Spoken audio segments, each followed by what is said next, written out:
Chapter 3. Jonathan Harker's Journal. Continued. When I found that I was a prisoner, a sort of wild feeling came over me. I rushed up and down the stairs, trying every door and peering out of every window I could find. But after a little, the conviction of my helplessness overpowered all other things. When I look back after a few hours, I think I must have been mad for the time, for I behaved much as a rat does in a trap. When, however, the conviction had come to me that I was helpless, I sat down quietly as I have ever done anything in my life, and began to think over what was best to be done. I am thinking still, and as yet have come to no definite conclusion. Of one thing only I am certain, that it is no use making my ideas known to the Count. He knows well that I am imprisoned, and he has done it himself. He has doubtless his own motives for it. He would only deceive me if I trusted him fully with the facts. So far as I can see, my only plan will be to keep my knowledge and my fears to myself, and my eyes open. I am, I know, either being deceived like a baby by my own fears, or else I am in desperate straits, and if the latter be so, I need and shall need all my brains to get through. I had hardly come to this conclusion when I heard the great door below shut, and knew that the Count had returned. He did not come at once into the library, so I went cautiously to my own room and found him making the bed. This was odd, but only confirmed what I had all along thought, that there were no other servants in the house. When later I saw him through the chink of the hinges of the door laying the table in the dining room, I was assured of it. For if he does himself all these menial offices, surely it is proof that there was no one else to do them. This gave me a fright, for if there was no one else in the castle, it must have been the Count himself who was the driver of the coach that brought me here. This is a terrible thought, for if so, what does it mean that he could control the wolves, as he did, by only holding up his hand in silence? How was it that all the people at Bistritz and on the coach had some terrible fear for me? What meant the giving of the crucifix, of the garlic, of the wild rose, of the mountain ash? Bless that good, good woman who hung the crucifix round my neck, for it is a comfort and a strength to me whenever I touch it. It is odd that a thing which I have been taught to regard with disfavor and as idolatrous should in a time of loneliness and trouble be of help. Is it that there is something in the essence of the thing itself, or that it is a medium, a tangible help, in conveying memories of sympathy and comfort? Some time, if it may be, I must examine this matter and try to make up my mind about it. In the meantime, I must find out all I can about Count Dracula, as it may help me to understand. Tonight, he may talk of himself if I turn the conversation that way. I must be very careful, however, not to awake his suspicion. Midnight. I have had a long talk with the Count. I asked him a few questions on Transylvanian history, and he warmed up to the subject wonderfully. In his speaking of things and people, and especially of battles, he spoke as if he had been present at them all. This he afterwards explained by saying that to a boyar the pride of his house and name is his own pride, that their glory is his glory, that their fate is his fate. Whenever he spoke of his house, he always said we, and spoke almost in the plural, like a king speaking. I wish I could put down all he said exactly as he said it, for to me it was most fascinating. It seemed to have in it a whole history of the country. He grew excited as he spoke, and walked about the room pulling his great white mustache, and grasping anything on which he laid his hands, as though he would crush it by main strength. One thing he said, which I shall put down as nearly as I can, for it tells in its way the story of his race. We Zaleskis have a right to be proud, For in our veins flows the blood of many brave races who fought as the lion fights, for lordship. Here in the whirlpool of European races, the Ugric tribe bore down from Iceland the fighting spirit which Thor and Woden gave them, which their berserkers displayed to such fell intent on the seaboards of Europe, aye, and of Asia and Africa too, till the peoples thought that the werewolves themselves had come. Here too, when they came, they found the Huns, whose warlike fury had swept the earth like a living flame, till the dying peoples held that in their veins ran the blood of those old witches, who expelled from Scythia and mated with the devils in the desert. Fools! Fools! What devil or witch was ever so great as Attila, whose blood is in these veins? He held up his arms. Is it a wonder that we were a conquering race, that we were proud, that when the Magyar, the Lombard, the Avar, the Bulgar, or the Turk poured his thousands on our frontiers, that we drove them back? Is it strange that when Arpad and his legions swept through the Hungarian fatherland, he found us here when he reached the frontier? That the Honfoglalas was completed there? And when the Hungarian flood swept eastward, the Zaleskis were claimed as kindred by the victorious Magyars, and to us for centuries was trusted the guarding of the frontier of Turkeyland? Aye, and more than that, endless duty of the frontier guard, for as the Turk says, water sleeps, and enemy is sleepless. Who more gladly than we throughout the foreign nations received the bloody sword, or at its warlike call flocked quicker to the standard of the king? When was redeemed that great shame of my nation, the shame of Kosovo, when the flags of the Wallach and the Magyar went down beneath the crescent? Who was it but one of my own race, who as voivode crossed the Danube and beat the Turk on his own ground? This was a Dracula indeed. Who was it that his own unworthy brother, when he had fallen, sold his people to the Turk and brought the shame of slavery on them? Was it not this Dracula, indeed, who inspired that other of his race, who in a later age again and again brought his forces over the great river into Turkeyland, who, when he was beaten back, came again and again and again, though he had to come alone from the bloody field where his troops were being slaughtered, since he knew that he alone could ultimately triumph? They said he only thought of himself. Bah! What good are peasants without a leader? Where ends the war without a brain and heart to conduct it? Again, when after the battle of Mohacs we threw off the Hungarian yoke, we of the Dracula blood were amongst their leaders, for our spirit would not brook that we were not free. Ah, young sir, the Zaleskis and the Dracula, as their heart's blood, their brains, and their swords, can boast a record that mushroom growths like the Habsburgs and the Romanovs can never reach. The warlike days are over. Blood is too precious a thing in these days of dishonorable peace, and the glories of the great races are as a tale that is told. It was by this time close on morning, and we went to bed. Memorandum. This diary seems horribly like the beginning of the Arabian Nights, for everything has to break off at cockcrow, or like the ghost of Hamlet's father. May 12th. Let me begin with facts, bare, meager facts, verified by books and figures, and of which there can be no doubt. I must not confuse them with experiences, which will have to rest on my own observation or my memory of them. Last evening, when the Count came from his room, he began by asking me questions on legal matters, and on the doing of certain kinds of business. I had spent the day wearily over books, and, simply to keep my mind occupied, went over some of the matters I had been examined in at Lincoln's Inn.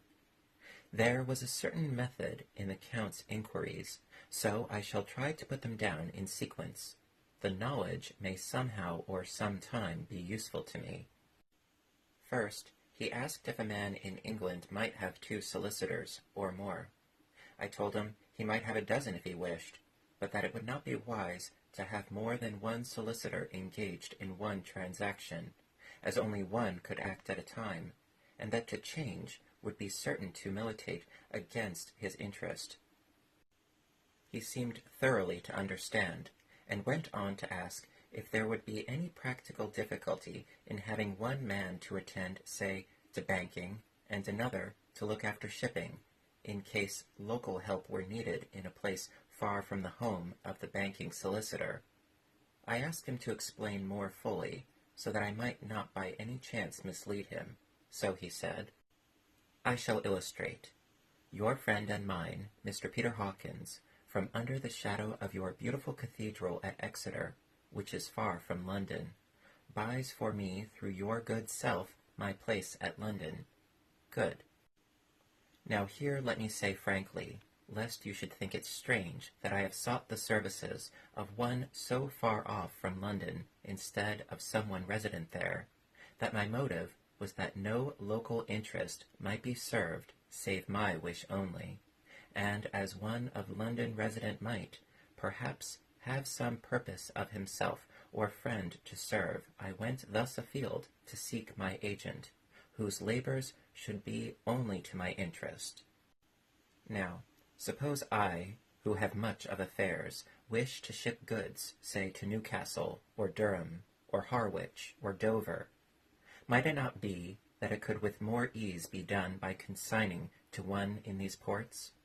I answered that certainly it would be most easy, but that we solicitors had a system of agency, one for the other, so that local work could be done locally on instruction from any solicitor, so that the client, simply placing himself in the hands of one man, could have his wishes carried out by him without further trouble. But, he said, I could be at liberty to direct myself. Is it not so? Of course, I replied, and such is often done by men of business, who do not like the whole of their affairs to be known by any one person. Good, he said, and then went on to ask about the means of making consignments and the forms to be gone through, and all sorts of difficulties which might arise, but by forethought could be guarded against. I explained all these things to him to the best of my ability, and he certainly left me under the impression that he would have made a wonderful solicitor, for there was nothing that he did not think of or foresee. For a man who was never in the country, and who did not evidently do much in the way of business, his knowledge and acumen were wonderful. When he had satisfied himself on these points of which he had spoken, and I had verified all as well as I could by the books available, he suddenly stood up and said, "Have you written since your first letter to our friend Mr. Peter Hawkins, or to any other?" It was with some bitterness in my heart that I answered that I had not, that as yet I had not seen any opportunity of sending letters to anybody. "Then write now, my young friend," he said, laying a heavy hand on my shoulder. "Write to our friend, and to any other, and say, if it will please you, that you shall stay with me until a month from now." "Do you wish me to stay so long?" I asked, for my heart grew cold at the thought. "I desire it much. Nay, I will take no refusal. When your master, employer, what you will, engaged that someone should come on his behalf, it was understood that my needs only were to be consulted. I have not stinted, is it not so?" What could I do but bow acceptance? It was Mr. Hawkins' interest, not mine, and I had to think of him, not myself. And besides, while Count Dracula was speaking, there was that in his eyes and in his bearing which made me remember that I was a prisoner, and that if I wished it, I could have no choice. The Count saw his victory in my bow, and his mastery in the trouble of my face, for he began at once to use them, but in his own smooth, resistless way. "I pray you, my good young friend, that you will not discourse of things other than business in your letters. It will doubtless please your friends to know that you are well, and that you look forward to getting home to them. Is it not so?" As he spoke, he handed me 3 sheets of notepaper and 3 envelopes. They were all of the thinnest foreign post, and looking at them, then at him, and noticing his quiet smile, with the sharp canine teeth lying over the red underlip, I understood as well as if he had spoken that I should be careful what I wrote, for he would be able to read it. So I determined to write only formal notes now, but to write fully to Mr. Hawkins in secret, and also to Mina, for to her I could write in shorthand, which would puzzle the Count if he did see it.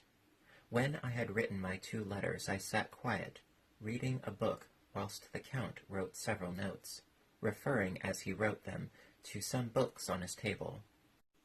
Then he took up my 2 and placed them with his own, and put by his writing materials, after which, the instant the door had closed behind him, I leaned over and looked at the letters, which were face down on the table. I felt no compunction in doing so, for under the circumstance I felt that I should protect myself in every way I could. One of the letters was directed to Samuel F. Billington, No. 7, The Crescent, Whitby. Another to Herr Lippner, Varna. The third was to Coutts and Company, London. And the fourth to Herren Klopstock and Billruth, bankers, Budapest. The second and fourth were unsealed. I was just about to look at them when I saw the door handle move. I sank back in my seat, having just had time to replace the letters as they had been, and to resume my book before the Count, holding still another letter in his hand, entered the room. He took up the letters on the table and stamped them carefully, and then, turning to me, said, "I trust you will forgive me, but I have much work to do in private this evening. You will, I hope, find all things as you wish." At the door he turned, and after a moment's pause, said, "Let me advise you, my dear young friend, nay, let me warn you with all seriousness, that should you leave these rooms, you will not by any chance go to sleep in any other part of the castle. It is old, and has many memories, and there are bad dreams for those who sleep unwisely. Be warned. Should sleep now or ever overcome you, or be like to do, then haste to your own chamber or to these rooms, for your rest will then be safe. But if you be not careful in this respect, then—" He finished his speech in a gruesome way, for he motioned with his hands, as if he were washing them. I quite understand. My only doubt was as to whether any dream could be more terrible than the unnatural, horrible net of gloom and mystery which seemed closing round me. Later, I endorse the last words written, but this time there is no doubt in question. I shall not fear to sleep in any place where he is not. I have placed the crucifix over the head of my bed. I imagine that my rest is thus freer from dreams, and there it shall remain. When he left me, I went to my room. After a little while, not hearing any sound, I came out, and went up the stone stairs to where I could look out towards the south. There was some sense of freedom in the vast expanse, inaccessible though it was to me, as compared with the narrow darkness of the courtyard. Looking out on this, I felt that I was indeed in prison, and I seemed to want a breath of fresh air, though it were of the night. I am beginning to feel this nocturnal existence tell on me. It is destroying my nerve. I start at my own shadow, and am full of all sorts of horrible imaginings. God knows that there is ground for any terrible fear in this accursed place. I looked out over the beautiful expanse, bathed in soft yellow moonlight, till it was almost as light as day. In the soft light, the distant hills became melted, and the shadows in the valleys and gorges of velvety blackness. The mere beauty seemed to cheer me. There was peace and comfort in every breath I drew. As I leaned from the window, my eye was caught by something moving a story below me, and somewhat to my left, where I imagined, from the lie of the rooms, that the windows of the Count's own room would look out. The window at which I stood was tall and deep, stone-mullioned, and though weather-worn, was still complete. But it was evidently many a day since the case had been there. I drew back behind the stonework and looked carefully out. What I saw was the Count's head coming out from the window. I did not see the face, but I knew the man by the neck and the movement of his back and arms. In any case, I could not mistake the hands, which I had had so many opportunities of studying. I was at first interested and somewhat amused, for it is wonderful how small a matter will interest and amuse a man when he is a prisoner. But my very feelings changed to repulsion and terror when I saw the whole man slowly emerge from the window and begin to crawl down the castle wall over that dreadful abyss, face down, with his cloak spreading out around him like great wings. At first I could not believe my eyes. I thought it was some trick of the moonlight, some weird effect of shadow, but I kept looking, and it could be no delusion. I saw the fingers and toes grasp the corners of the stones, worn clear of the mortar by the stress of years, and by thus using every projection and inequality move downwards with considerable speed, just as a lizard moves along a wall. What manner of man is this? Or what manner of creature is it in the semblance of man? I feel the dread of this horrible place overpowering me. I am in fear, in awful fear, and there is no escape for me. I am encompassed about with terrors that I dare not think of. May 15th. Once more have I seen the Count go out in his lizard fashion.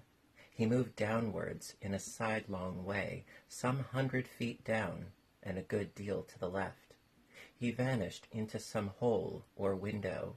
When his head had disappeared, I leaned out to try and see more, but without avail. The distance was too great to allow a proper angle of sight. I knew he had left the castle now, and thought to use the opportunity to explore more than I had dared to do as yet. I went back to the room, and taking a lamp, tried all the doors. They were all locked as I had expected, and the locks were comparatively new, but I went down the stone stairs to the hall where I had entered originally. I found I could pull back the bolts easily enough and unhook the great chains, but the door was locked, and the key was gone. That key must be in the Count's room. I must watch should his door be unlocked, so that I may get it and escape. I went on to make a thorough examination of the various stairs and passages, and to try the doors that opened from them. 1 or 2 small rooms near the hall were open, but there was nothing to see in them except old furniture, dusty with age and moth-eaten. At last, however, I found one door at the top of a stairway which, though it seemed to be locked, gave a little under pressure. I tried it harder, and found it was not really locked, but that the resistance came from the fact that the hinges had fallen somewhat, and the heavy door rested on the floor. Here was an opportunity which I might not have again, so I exerted myself, and with many efforts forced it back so that I could enter. I was now in a wing of the castle further to the right than the rooms I knew, and a story lower down. From the windows I could see that the suite of rooms lay along to the south of the castle, the windows at the end room looking out both west and south. On the latter side, as well as to the former, there was a great precipice. The castle was built on the corner of a great rock, so that on 3 sides it was quite impregnable, and great windows were placed here where sling or bow or culverin could not reach, and consequently light and comfort, impossible to a position which had to be guarded, were secured. To the west was a great valley, and then, rising far away, great jagged mountain fastnesses, rising peak on peak, the sheer rocks studded with mountain ash and thorn, whose roots clung in cracks and crevices and crannies of the stone. This was evidently the portion of the castle occupied in bygone days, for the furniture had more air of comfort than any I had seen. The windows were curtainless, and the yellow moonlight flooding in through the diamond panes enabled one to see even colors, whilst it softened the wealth of dust which lay over all and disguised in some measure the ravages of time and the moth. My lamp seemed to be of little effect in the brilliant moonlight, but I was glad to have it with me, for there was a dread loneliness in the place which chilled my heart and made my nerves tremble. Still, it was better than living alone in the rooms which I had come to hate from the presence of the Count, and after trying a little to school my nerves, I found a soft quietude come over me. Here I am, sitting at a little oak table, where in old times possibly some fair lady sat to pen, with much thought and many blushes, her ill-spelt love-letter, and writing in my diary in shorthand all that has happened since I closed it last. It is 19th century, up to date with a vengeance, and yet, unless my senses deceive me, the old centuries had and have powers of their own, which mere modernity cannot kill. Later, the morning of May 16th. God preserve my sanity, for to this I am reduced. Safety and the assurance of safety are things of the past. Whilst I live on here, there is but one thing to hope for, that I may not go mad, if indeed I be not mad already. If I be sane, then surely it is maddening to think that of all the foul things that lurk in this hateful place, the Count is the least dreadful to me, that to him alone I can look for safety, even though this be only whilst I can serve his purpose. Great God, merciful God, let me be calm, for out of that way lies madness indeed. I begin to get new lights on certain things which have puzzled me. Up to now, I never quite knew what Shakespeare meant when he made Hamlet say, "My tablets, quick, my tablets, 'tis meet that I put it down," etc. For now, feeling as though my own brain was unhinged, or as if the shock had come which must end in its undoing, I turned to my diary for repose. The habit of entering accurately must help to soothe me. The Count's mysterious warning frightened me at the time. It frightens me more now when I think of it, for in future he has a fearful hold upon me. I shall fear to doubt what he may say. When I had written in my diary, and had fortunately replaced the book and pen in my pocket, I felt sleepy. The Count's warning came into my mind, but I took a pleasure in disobeying it. The sense of sleep was upon me, and with it the obstinacy which sleep brings as outrider. The soft moonlight soothed, and the wide expanse without gave a sense of freedom which freshened me. I determined not to return tonight to the gloom-haunted rooms, but to sleep here, where of old ladies had sat and sung and lived sweet lives, whilst their gentle breasts were sad for their menfolk away in the midst of remorseless wars. I drew a great couch out of its place near the corner, so that, as I lay, I could look at the lovely view to east and south, and unthinking of and uncaring for the dust, composed myself for sleep. I suppose I must have fallen asleep.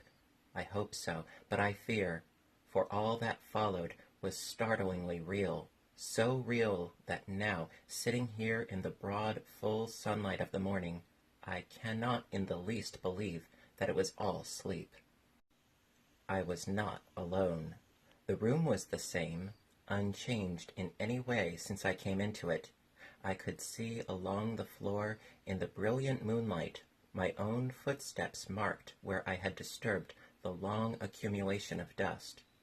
In the moonlight opposite me were 3 young women, ladies by their dress and manner. I thought at the time that I must be dreaming when I saw them, for though the moonlight was behind them, they threw no shadow on the floor. They came close to me and looked at me for some time, and then whispered together. 2 were dark, and had high aquiline noses, like the Count's, and great, dark, piercing eyes, that seemed to be almost red when contrasted with the pale yellow moon. The other was fair as can be, with great wavy masses of golden hair and eyes like pale sapphires.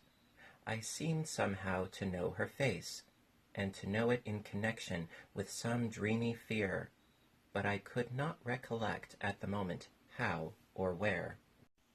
All 3 had brilliant white teeth that shone like pearls against the ruby of their voluptuous lips. There was something about them that made me uneasy, some longing, and at the same time some deadly fear. I felt in my heart a wicked, burning desire that they would kiss me with those red lips. It is not good to note this down, lest some day it should meet Mina's eyes and cause her pain, but it is the truth. They whispered together, and then they all 3 laughed, such a silvery, musical laugh, but as hard as though the sound could never have come through the softness of human lips. It was like the intolerable tingling sweetness of water glasses when played on by a cunning hand. The fair girl shook her head coquettishly, and the other 2 urged her on. One said, "Go on, you are the first, and we shall follow. Yours is the right to begin." The other added, "He is young and strong. There are kisses for us all."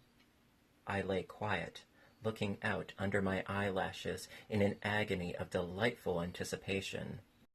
The fair girl advanced and bent over me till I could feel the movement of her breath upon me.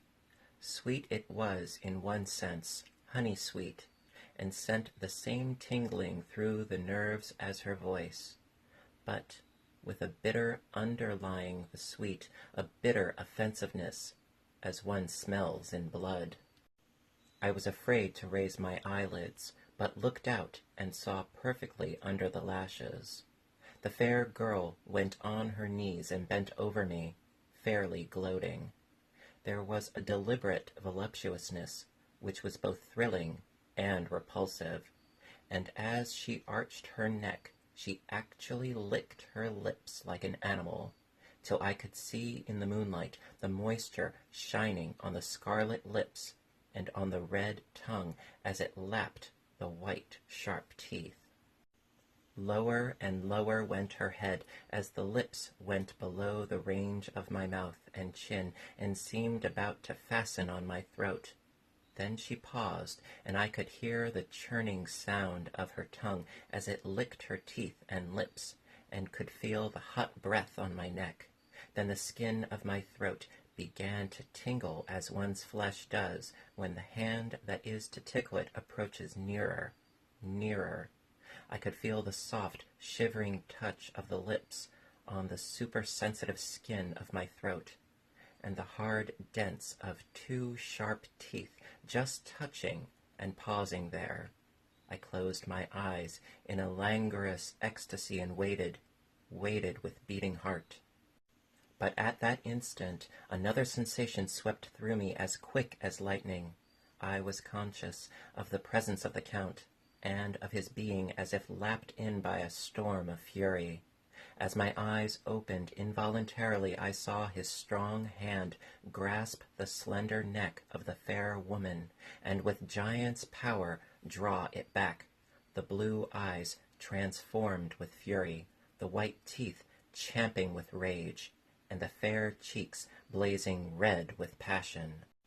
But the Count, never did I imagine such wrath and fury, even in the demons of the pit. His eyes were positively blazing, the red light in them was lurid, as if the flames of hellfire blazed behind them. His face was deathly pale, and the lines of it were hard, like drawn wires. The thick eyebrows that met over the nose now seemed like a heaving bar of white-hot metal.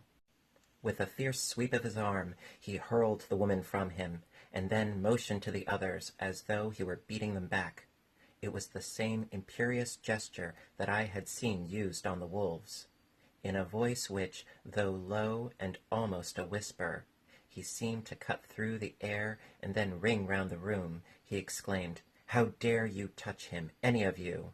How dare you cast eyes on him when I had forbidden it? Back, I tell you all. This man belongs to me. Beware how you meddle with him, or you'll have to deal with me." The fair girl, with laugh of ribald coquetry, turned to answer him. "You yourself never loved. You never love." On this the other women joined, and such a mirthless, hard, soulless laughter rang through the room that it almost made me faint to hear. It seemed like the pleasure of fiends. Then the Count turned, after looking at my face attentively, and said in a soft whisper, "Yes, I too can love. You yourselves can tell it from the past. Is it not so? Well, now I promise you that when I am done with him you shall kiss him at your will. Now go, go. I must awaken him, for there is work to be done." "Are we to have nothing tonight?" said one of them, with a low laugh, as she pointed to the bag which he had thrown upon the floor, and which moved as though there were some living thing within it. For answer he nodded his head. One of the women jumped forward and opened it. If my ears did not deceive me, there was a gasp and a low wail, as of a half-smothered child. The women closed round, whilst I was aghast with horror. But as I looked, they disappeared, and with them the dreadful bag. There was no door near them, and they could not have passed me without my noticing. They simply seemed to fade into the rays of the moonlight and pass out through the window, for I could see outside the dim, shadowy forms for a moment before they entirely faded away. Then the horror overcame me, and I sank down unconscious.